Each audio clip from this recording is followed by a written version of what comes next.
اور انہیں بتائیے کہ جنت کی مٹی خوشبودار ہے اور اس کا پانی شیریں ہے، وہ وسیع و ہموار ہے، اس کے بیل بوٹے سبحان اللہ والحمد للہ ولا الہ الا اللہ واللہ اکبر ولا حول ولا قوت الا باللہ العلی العظیم ہیں۔ یعنی جو شخص جس قدر یہ الفاظ پڑھے گا اس کے لیے جنت میں پھلدار درخت لگتے چلے جائیں گے۔ ساتویں آسمان سے آپ صلی اللہ علیہ وآلہ وسلم سدرۃ المنتہا پر پہنچے۔ سدرہ ایک بیری کا درخت ہے، اس کی جڑیں ساتویں آسمان میں ہیں اور یہ بہت بلند ہے۔ اس کے پتے ہاتھی کے کان کے برابر ہیں اور پھل مٹکوں کی طرح۔ فرشتے جگنوؤں کی مانند ان پتوں پر تھے۔ وہ حالت قیام میں سبحان اللہ کا ورد کر رہے تھے۔ یہی انہوں نے معزز مہمان اور آخری نبی صلی اللہ علیہ وآلہ وسلم کا دیدار کیا۔ سدرۃ المنتہا عالم خلق اور رب السماوات والارض کے درمیان حد فاصل ہے۔ یہاں تمام مخلوقات کا علم ختم ہو جاتا ہے۔ یہ وہ جگہ ہے جہاں زمین سے اوپر جانے والی اور اوپر سے اترنے والی اشیاء رک جاتی ہیں۔ اس سے آگے عالم الغیب ہے، جس کا علم نہ کسی مقرب فرشتے کو ہے اور نہ کسی رسول کو ہے۔ اسی مقام پر جنت المآوہ ہے، جس کا ذکر سورہ نجم میں ہے۔ رسول اللہ صلی اللہ علیہ وآلہ وسلم جنت میں داخل ہوئے۔ اس میں وہ تمام نعمتیں ہیں جسے کسی آنکھ نے نہ دیکھا نہ کان نے سنا۔ مشاہدہ جنت کے بعد حضرت جبریل علیہ السلام سدرہ سے کچھ آگے ایک مقام پر رک گئے اور عرض کیا، اگر اس مقام سے بال برابر بھی آگے بڑھوں تو جل کر خاک ہو جاؤں گا۔ بیت المعمور سے آپ صلی اللہ علیہ وآلہ وسلم کو مقام مستوی تک عروج ہوا۔ حضرت جبریل علیہ السلام نے عرض کیا کہ اب آپ کا اور آپ کے رب کا معاملہ ہے۔ حضرت ابن عمر رضی اللہ عنہ نے ابن عباس سے پوچھا، کیا رسول اللہ صلی اللہ علیہ وآلہ وسلم نے اپنے رب کو دیکھا تھا؟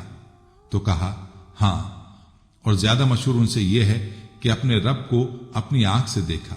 ان سے یہ بات کئی طرح سے روایت کی گئی ہے۔ کہا اللہ تعالیٰ نے موسیٰ کو کلام کے ساتھ، ابراہیم علیہ السلام کو خلق کے ساتھ اور محمد صلی اللہ علیہ وآلہ وسلم کو دیدار کے ساتھ خاص کیا ہے۔ بارگاہ الہی میں سلام عرض کرنے کے لیے یہ الفاظ القا ہوئے، التحیات للہ والصلوات والطیبات۔ تمام قولی، بدنی اور مالی عبادتیں اللہ کے لیے ہیں۔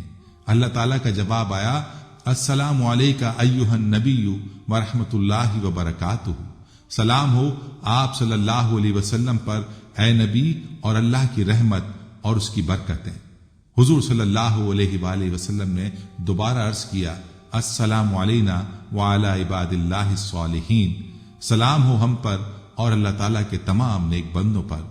اس پر حضرت جبرائیل علیہ السلام اور ملائکہ میں سے ہر ایک کی آواز سنائی دی، اشہد اللہ الہ الا اللہ واشہد ان محمدا عبدہ ورسولہ۔ میں گواہی دیتا ہوں کہ اللہ کے سوا کوئی معبود نہیں، اور میں گواہی دیتا ہوں کہ محمد صلی اللہ علیہ وآلہ وسلم اللہ کے بندے اور اس کے رسول ہیں۔ اس ملاقات میں اللہ تعالیٰ نے آپ صلی اللہ علیہ وآلہ وسلم کو 3 ایسی چیزیں عطا فرمائیں جو آپ صلاۃ والسلام سے پہلے کسی نبی کو نہیں دیں۔ نمبر 1، معراج کا تحفہ 5 فرض نمازوں کی صورت میں دیا گیا۔ نمبر 2، سورہ بقرہ کی آخری 3 آیات براہ راست حق کے شانہ سے عطا ہوئیں۔ نمبر 3، آپ صلاۃ والسلام کی امت کو گناہوں کی سزا یا بغیر سزا کے بخشنے کے بعد جنت میں داخلے کی خوشخبری سنائی گئی، بشرط یہ کہ وہ اللہ تعالیٰ کے ساتھ کسی کو شریک نہ ٹھہرائیں۔